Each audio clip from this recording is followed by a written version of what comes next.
Hello everyone. Last 2 lectures ਦੇ ਵਿੱਚ ਅਸੀਂ ਇਕੁਇਵਲੈਂਸ ਰਿਲੇਸ਼ਨਸ ਐਂਡ ਇਟਸ ਟਾਈਪਸ ਬਾਰੇ ਡਿਸਕਸ ਕੀਤਾ। ਹੁਣ ਜੋ ਮੈਂ ਕਰਵਾਉਣ ਜਾ ਰਹੀ ਹਾਂ ਉਹਨਾਂ ਨਾਲ ਰਿਲੇਟਡ ਕੁਝ ਕੁਐਸਚਨਸ ਨੇ ਜੋ ਅੱਜ ਅਸੀਂ ਸੋਲਵ ਕਰਾਂਗੇ। First question, a relation R on a set A defined by relation this is not symmetric. Why? Question 'ਚ ਕਿਹਾ ਗਿਆ ਹੈ ਕਿ ਇੱਕ ਸੈੱਟ ਦਿੱਤਾ A 1 2 3 ਜਿਸ ਦੇ ਵਿੱਚ ਰਿਲੇਸ਼ਨ ਇਸ ਤਰ੍ਹਾਂ ਨਾਲ ਡਿਫਾਈਨਡ ਕੀਤਾ ਗਿਆ ਹੈ। ਆਪਾਂ ਦੱਸਣਾ ਕਿ ਜੇ ਸਿਮੈਟ੍ਰਿਕ ਹੈ ਜਾਂ ਨਹੀਂ, ਜੇ ਨਹੀਂ ਹੈਗਾ ਤਾਂ ਵਾਈ, ਕਿਉਂ ਨਹੀਂ ਹੈਗਾ, ਰੀਜ਼ਨ ਕੀ ਹੈ। ਦੇਖੋ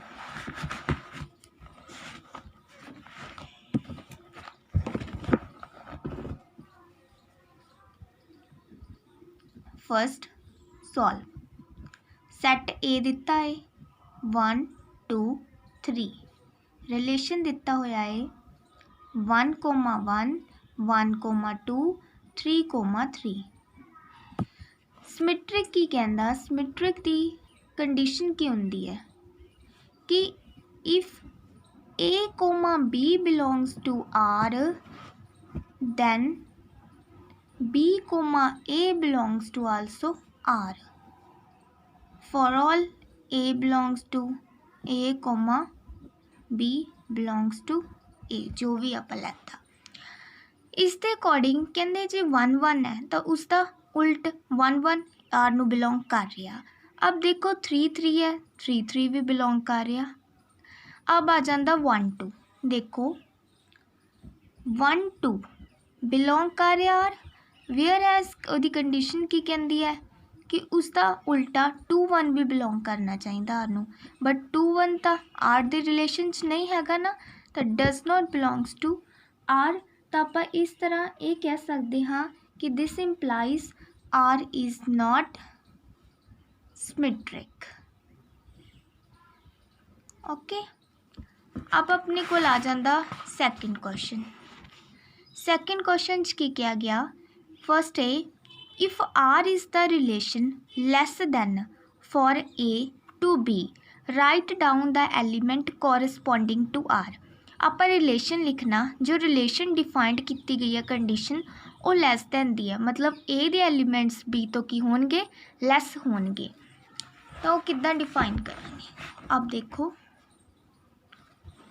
question number second, A the elements दिते ने 2 4 6 8 और 10, बी दे एलीमेंट्स दिते ने 8 10 और 12। उन्होंने जो रिलेशन आख्या वो रिलेशन आपां नूं कहा गया है लैस दैन दा, मतलब A B where A belongs to A B belongs to B and जो रिलेशन है वो है A लैस दैन B का। तो किद्दां डिफाइन करांगे, सब तो पहले देखो 2 लैस दैन 8 तो यस ये कंडीशन होल्ड हो रही है, तो इस दे रिलेशन दे विच 2 8 आ जाएगा। अब 2 ते 10 देखो, 2 लैस दैन 10 तो सही है, तो 2 और 10 आ जाएगा। इसी तरह फिर 2 ते 12 देखो, 2 लैस दैन 12 तो 2 और 12 आ जाएगा। अब ये सारी होगी इन्हां नाल। फिर 4 नू देखो, 4 8 तो लैस है तो 4 8 का रिलेशन भी आएगा। अब 4 10 तो भी लैस है तो 4 और 10 का रिलेशन आ गया। फिर 4 12 तो भी लैस है, 4 12 का रिलेशन। अब सारे नाल होगी। फिर 6 देखो, 6 8 तो लैस है तो 6 8 का रिलेशन, 6 10 तो लैस है 6 10 का रिलेशन, 6 12 तो भी लैस है 12 का रिलेशन। अब देखो 8 8 8 तो लैस, नो पॉसिबल नहीं, 8 तो 8 के इक्वल है तो रिलेशन नहीं हो सकता। 8 10 8 लैस है 10 तो यस ये रिलेशन है। 8 12 तो भी लैस है, रिलेशन है। अब 10 और 8, 10 लैस है 8 तो नो, 10 तो ग्रेटर है तो रिलेशन च नहीं आ सकते। 10 और 10 इक्वल आ गए भी रिलेशन च नहीं आ सकते। 10 12 10 लैस है 12 तो सही, तो दिस इज रिलेशन। तो इस दे रिलेशनस दे विच ਜਿਹੜੇ सारे एलीमेंट्स आएंगे। ये अपना आ गया फर्स्ट ए दा आंसर। अब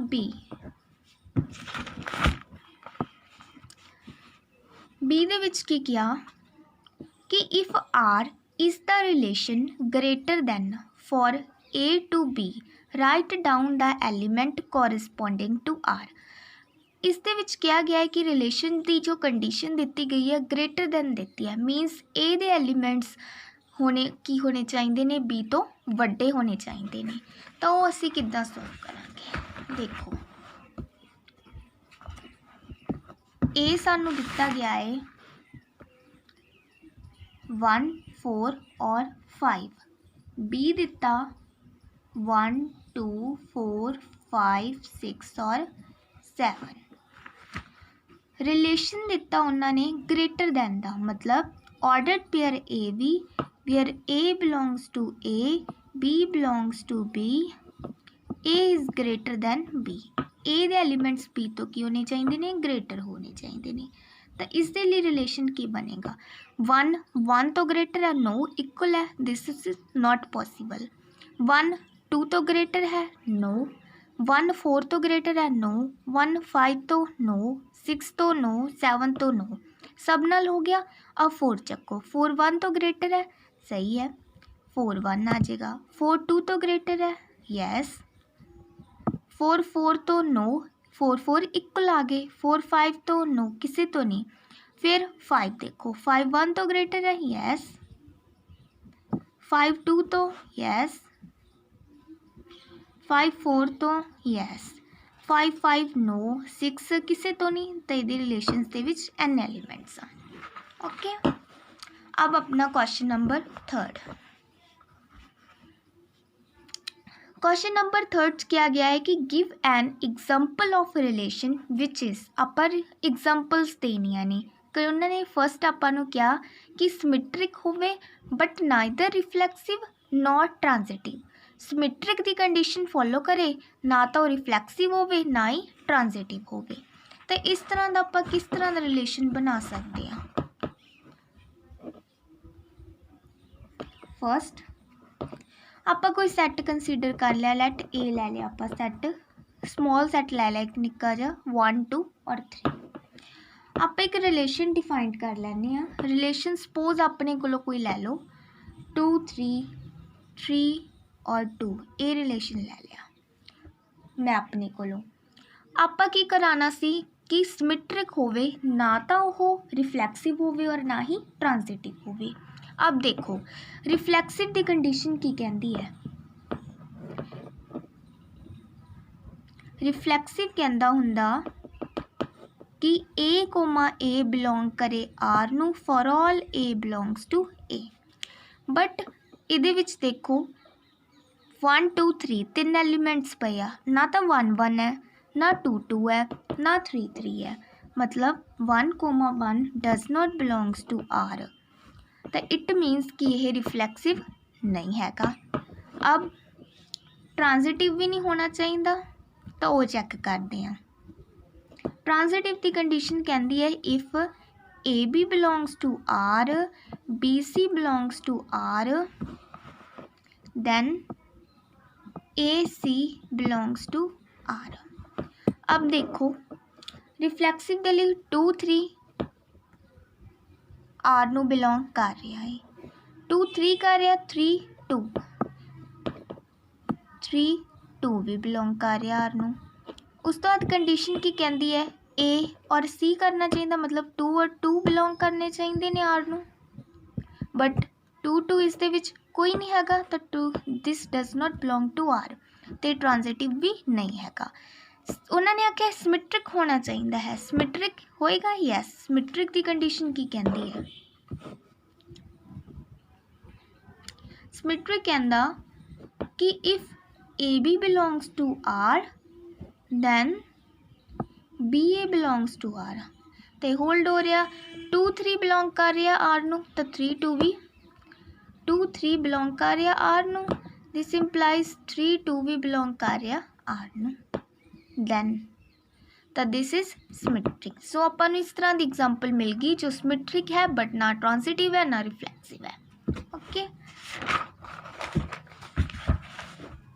ਦੈਨ ਸੈਕਿੰਡ ਕੀ ਕਿਹਾ, ਇਹ ਜੀ ਐਗਜ਼ਾਮਪਲ ਦੇਣੀ ਆ ਜੋ ਟ੍ਰਾਂਜ਼ਿਟਿਵ ਹੋਵੇ ਬਟ ਨਾਈਦਰ ਰਿਫਲੈਕਸਿਵ ਨੌਰ ਸਿਮੈਟ੍ਰਿਕ। ਟ੍ਰਾਂਜ਼ਿਟਿਵ ਹੋਣਾ ਚਾਹੀਦਾ ਹੈ, ਰਿਫਲੈਕਸਿਵ ਤੇ ਸਿਮੈਟ੍ਰਿਕ ਨਹੀਂ ਹੋਣਾ ਚਾਹੀਦਾ।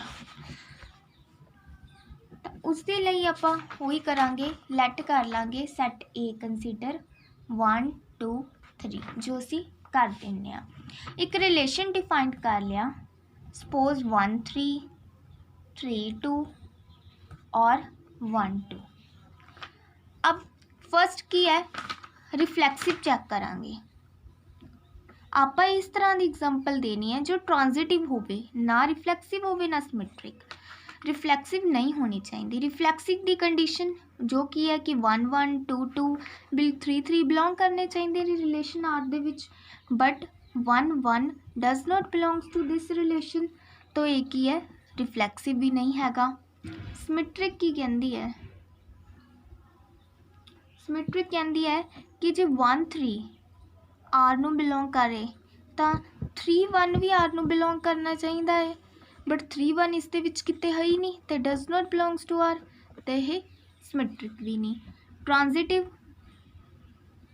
ट्रांजिटिव की कंडीशन की कहती होंदी है, कहते जे 1 3 आर नू बिलोंग कर रहा, 3 2 आर नू बिलोंग कर रहा है, दैन होवे 1 और 2 भी बिलोंग करने चाहिए ने आर नू।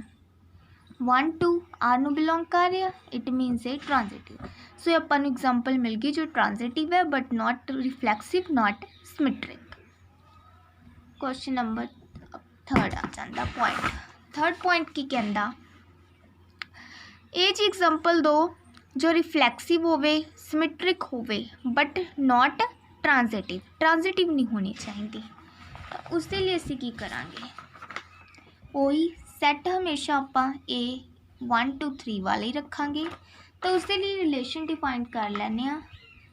उन्होंने आख्या रिफ्लैक्सिव होना चाहिए। रिफ्लैक्सिव की कहता है कि सारे एलीमेंट्स 1 1 2 2 3 3 सैट च होने चाहिए ने।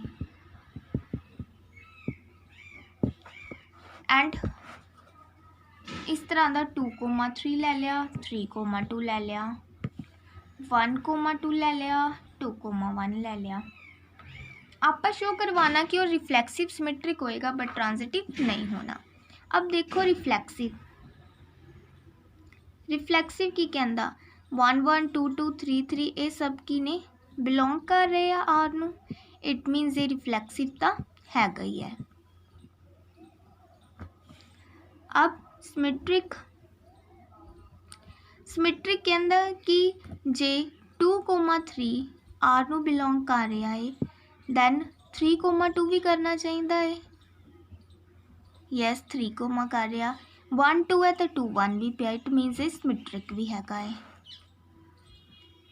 अब आ जाता ट्रांजिटिव नहीं होना चाहिए। आप इस तरह की एग्जाम्पल देनी है। ट्रांजिटिव की आप की कर सकते हैं, देखो कहते 1 2 आर नू बिलोंग कर रहा है, 1 2 है, 2 3 भी कर रहा है। ट्रांजिटिव की कहती है कि 1 और 3 भी बिलोंग करना चाहिए आर नू, बट 1 3 इस रिलेशन च नहीं हैगा, इट मीनस ए नॉट ट्रांजिटिव। तो अपन इस तरह की एग्जाम्पल मिल गई। नैक्सट फोर्थ पॉइंट, फोर्थ क्या कि ये जो एग्जाम्पल दो रिफ्लैक्सिव होवे, ट्रांजिटिव होवे बट नॉट सिमेट्रिक, सिमेट्रिक ना होवे।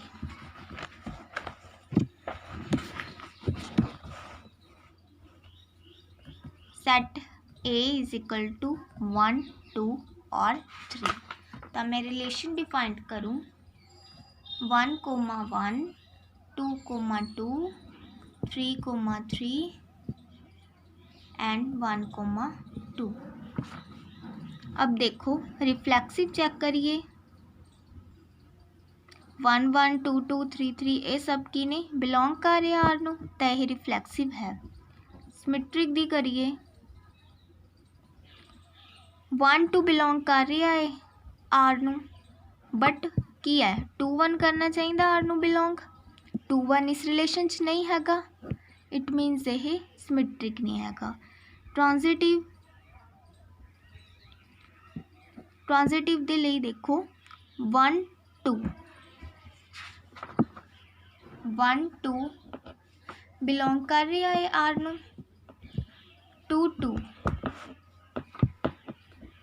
2 2 भी आर नू बिलोंग कर रहा है, तो 1 और 2 भी बिलोंग करना चाहिए, तो 1 2 पे ही होया है, तो यस एटी है ट्रांजिटिव हैगा है।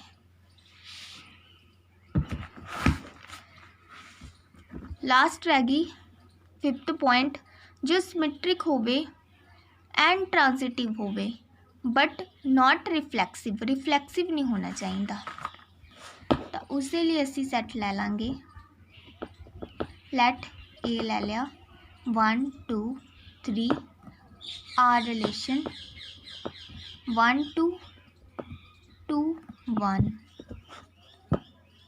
1 1।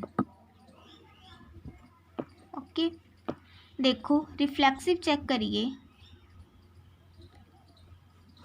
1 1 ये है यस, बट ऑल एलीमेंटली होंदा तो 2 2 3 3 भी होना चाहिए, 2 2 does not belongs to R, it means A not reflexive. Symmetric देखिए, सिमेट्रिक ही कहती है जी 1 2 आर नू बिलोंग कर रहा है, तो 2 1 भी करना चाहिए, यस 2 1 पिया है, तो यह सिमेट्रिक है। ट्रांजिटिव की कहता कि जे 1 2 आर्च है, 2 1 आर्च है, तो 1 और 1 भी बिलोंग करने चाहिए ने, तो 1 और 1 कर रहे हैं, इट मीनस ये ट्रांजिटिव भी है। दैन ये सारियां हो गई एग्जाम्पल्स। अब क्वेश्चन नंबर 4 करते हैं। 4th क्वेश्चन की कहता, late n be the set of all natural numbers and r be a relation in natural number defined by r ordered pair a comma b, a is the factor of b। मतलब a जो है b के multiple च लिखा जा सकता है, मतलब 2 इज़ द फैक्टर ऑफ 4 है, 2 जड़ा है उसनों 2 into 2 लिख सकते हैं ना, तो 2 4 नू डिवाइड भी कर रहा है, तो इस तरह नाल वो कह रहे हैं कि a is the factor of b। Show करो कि r जो है रिफ्लैक्सिव एंड ट्रांजिटिव है, आप इनू शो करना है। थ्योरी वाला क्वेश्चन ही आ गया है, शो किस तरह करांगे। देखो आप शो करना कि रिफ्लैक्सिव भी होवे एंड ट्रांजिटिव भी होवे, तो उसके लिए हेयर जो आप ये सैट लैने उन्होंने दिता होया है कि है n, n मतलब set of all natural numbers. Relation भी उन्होंने डिफाइंड किया है, रिलेशन है a comma b, a is a factor of b। First आप शो करवाना कि r इसकी होएगा रिफ्लैक्सिव होएगा, यस ये रिफ्लैक्सिव होएगा। रीज़न की है, बिकॉज a कोमा a जो है वो बिलोंग करेगा r नू, for all a belongs to natural number, as a is a factor of a। ये नैचुरली हैगा कि नैचुरल नंबर्स जो है स्टार्ट की तो होंदे ने 1 2 3 अप टू सो ऑन होंदे ने। उन्होंने आख्या A is the factor of B, मतलब ए जो है बी दा मल्टीपल होएगा, बट वी नो कि every number is a factor of itself. 1 की है 1 नू 1 दी मल्टीपल लिख सकते हैं, 2 नू 2, हर एक नंबर अपने आप दा फैक्टर अपने आप नू तो डिवाइड करता ही है, तो इट मीनस कि आर रिफ्लैक्सिव होएगा। उस तो बाद सैकेंड आर इज़ ट्रांजिटिव भी होएगा, की रीज़न है इसका, ए बी बिलोंग कर रहा आर नू, बी सी बिलोंग कर रहा आर नू, तो दिस इंप्लाइज ए सी भी आर नू बिलोंग करेगा। रीज़न एस ए जो है is a factor of B, given दिता होया है, तो आपां आपदे कोलों ले लिया कि बी भी है इज़ अ फैक्टर ऑफ सी है, तो उसके अकॉर्डिंग जे ए बी दा बी सी दा फैक्टर है, तो ए भी ओबवियसली की होएगा फैक्टर ऑफ सी होएगा। ये किस तरह होएगा, मैं कुछ एग्जांपल दे देनी है। सपोज देखो 2 जो है इज़ अ फैक्टर ऑफ की है 4 है, मतलब 2 4 ਨੂੰ डिवाइड कर रहा। ਆਪਾਂ ਲੈ ਲਿਆ कि 4 की है फैक्टर है 8 का, 4 8 ਨੂੰ डिवाइड कर रहा, तो ओबीअसली ਜਿਹੜਾ 2 है वो भी 8 ਨੂੰ डिवाइड करेगा ही ना, तो 2 इज़ द फैक्टर ऑफ 8 होएगा ही। मतलब जे 2 4 दिता रिलेशन च 4 8 दिता रिलेशन च, मतलब 2 4 का फैक्टर है 4 8 का फैक्टर है, तो 2 8 का फैक्टर भी होएगा, 2 ਨੂੰ 8 ਦੀ मल्टीपल्स भी लिख ही सकते हैं। तो इट मीनस ये जड़ा है इस तरह नाल होएगा। Okay then hence proved. So बाकी क्वेश्चनस ਲੈਕਚਰ ਦੇ ਵਿੱਚ ਅਸੀਂ ਹੋਰ ਕੁਝ ਕੁਐਸਚਨਸ ਇਹਨਾਂ ਨਾਲ ਰਿਲੇਟਡ ਕਰਾਂਗੇ। So thank you very much. Last 2 lectures the link ਤੁਹਾਨੂੰ ਮੇਰੇ ਡਿਸਕ੍ਰਿਪਸ਼ਨ ਬਾਕਸ ਦੇ ਵਿੱਚ ਮਿਲ ਜਾਏਗਾ, ਤਾਂ ਉੱਥੋਂ ਤੁਸੀਂ ਦੇਖ ਸਕਦੇ ਹੋ ਕਿ ਮੈਂ ਕਿਸ ਤਰ੍ਹਾਂ ਕਰਵਾਇਆ।